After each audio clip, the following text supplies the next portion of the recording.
us. The federal government says it is determined to ensure that every kobo spent is tracked and accounted for as part of efforts to strengthen transparent and institutional accountability in Nigeria. Minister of State, Budget and National Planning, Clem Agba, stated this at a dialogue to sensitize national and subnational stakeholders on the importance of the national monitoring and evaluation policy embedded into women economic empowerment in Nigeria. Here's that report.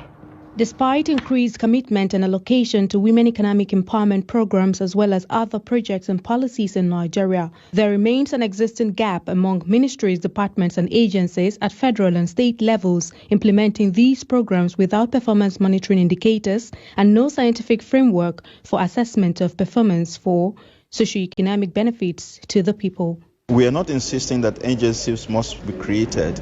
The departments which are currently running the program or the projects and performing the role of M&E should be given some level of independence for them to perform their responsibilities.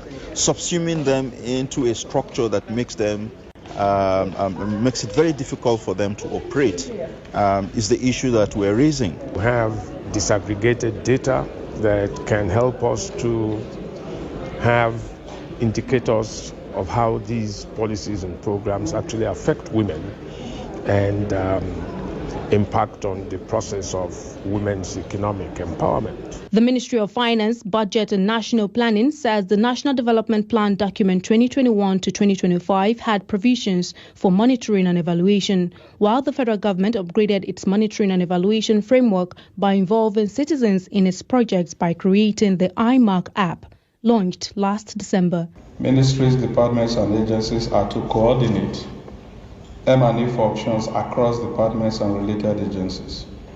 Prepare a performance improvement plan based on the findings and recommendations of the monitoring report. They will prepare quarterly and biannual reports on the performance of the respective MDAs and submit such reports to the National M&E Department. Stakeholders are deliberating on strategies that will facilitate the acceptance and implementation of the National Monitoring and Evaluation Policy on Women's Economic Empowerment. We're ready to work with the government and other partners to strengthen data collection, especially disaggregated data, and other monitoring and evaluation activities to aid evidence-based decision-making. We talk about customer centrism, we talk about engaging, we talk about data centrism. It has both populations and especially women at the center. So it's a policy that I am happy to take back to the Federal Inland Revenue. The National Monitoring and Evaluation Policy launch is designed to provide a standardized monitoring and evaluation of projects to empower citizens to track the implementation of investments at the national and sub-national levels. Aisha Salihu, Trust TV News, Abuja.